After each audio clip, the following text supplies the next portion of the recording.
Menyebarnya cacar monyet hingga ke Singapura sangat meresahkan warga Batam yang aksesnya sangat dekat dengan Singapura. Apa langkah antisipasi yang diambil Dinas Kesehatan Batam? Kita telah terhubung dengan Kepala Dinas Kesehatan Batam melalui sambungan telepon dengan Pak Didi Kusmarjadi. Selamat siang Pak Didi.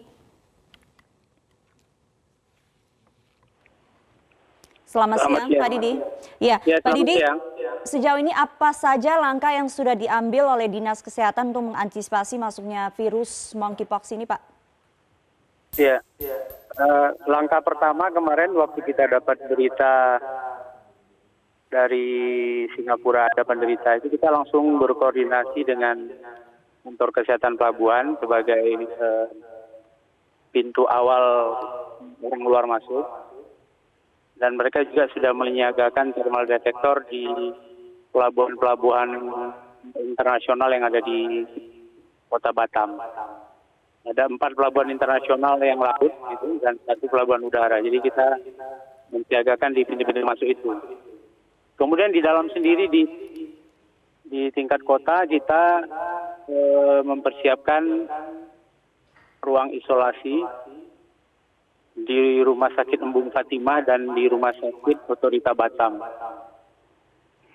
Nah, sebetulnya juga di beberapa rumah sakit swasta mereka juga memiliki. Jadi kita juga sudah standby-kan juga nanti kalau seandainya kasusnya banyak, misalnya yang terjadi itu Rumah Sakit Awal Bros juga ada dan Rumah Sakit Budi Kemuliaan juga ada. Ya. Dan di tingkat puskesmas dan rumah sakit swasta sudah kita lakukan koordinasi. Kita ingatkan kalau ada kasus cacar, segera dirujuk ke rumah sakit yang sudah kita tunjuk. Jadi Demikian. Secara fasilitas dan juga penanganan ini sudah siap ya seluruh rumah sakit ataupun puskesmas yang ada di Kota Batam, seperti itu Pak? Insya Allah sudah siap Mbak. Baik, jika memang akhirnya ditemukan nantinya ada kasus yang masuk, apa penanganan yang akan dilakukan? Ya, jadi kalau seandainya ditemukan, maka pasiennya segera dirujuk ke rumah sakit yang sudah kita tetapkan, dirawat di ruang isolasi dengan standar yang sudah ada.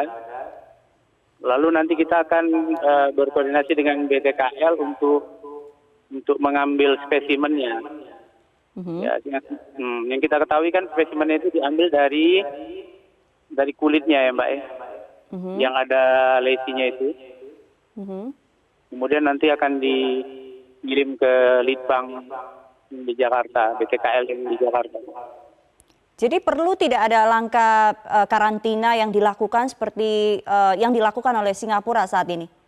Ya betul, nanti kalau memang ada penderita itu, penderitanya dirawat di ruang isolasi. Kemudian orang-orang yang diduga kontak dengan yang bersangkutan, dalam hal ini kalau satu kapal orangnya dikarantina Mbak.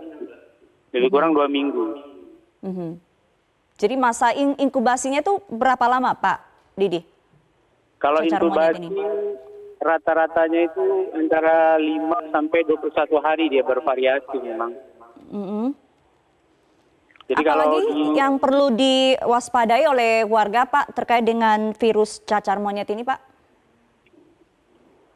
Ya, untuk warga sebetulnya dengan kalau berpergian keluar ya, ini untuk yang keluar ya. Kalau di dalam sih kita hanya mengingatkan aja misalnya gerakan cuci tangan sekali selesai melakukan kegiatan atau mengaktifkan germas saja Mbak.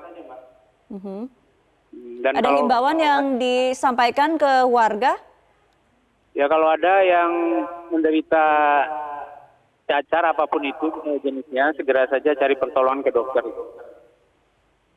Ya, Pak Didi, untuk virus cacar monyet ini terbilang tidak familiar mungkin di masyarakat Indonesia. Mungkin ada hal-hal yang informasi terkait dengan virus ini yang bisa Anda sampaikan? Ya, jadi sebetulnya kalau dengan smallpox dia mirip gejalanya dan imunisasi smallpox juga bisa memberikan perlindungan sebetulnya. Kalau di WHO itu kita dapatkan data 85% orang yang sudah terimunisasi smallpox itu dapat perlindungan 85%. Nah, cuma sayangnya karena smallpox ini sudah tereradikasi di tahun 1980-an. Nah, jadi vaksinnya juga sudah dihentikan kan gitu. Jadi orang yang lahir di zaman masih mendapatkan imunisasi cacar smallpox itu insya Allah masih mendapatkan perlindungan. Jadi kalau kita lihat di tahun 80-an sampai sekarang, ya generasi yang umur 25-an ke atas itu sebetulnya masih mendapat perlindungan juga dari imunisasi smallpox. Baik, terima kasih Pak Didi Kusmarjadi, Kepala Dinas Kesehatan Batam untuk informasinya di Metro Siang.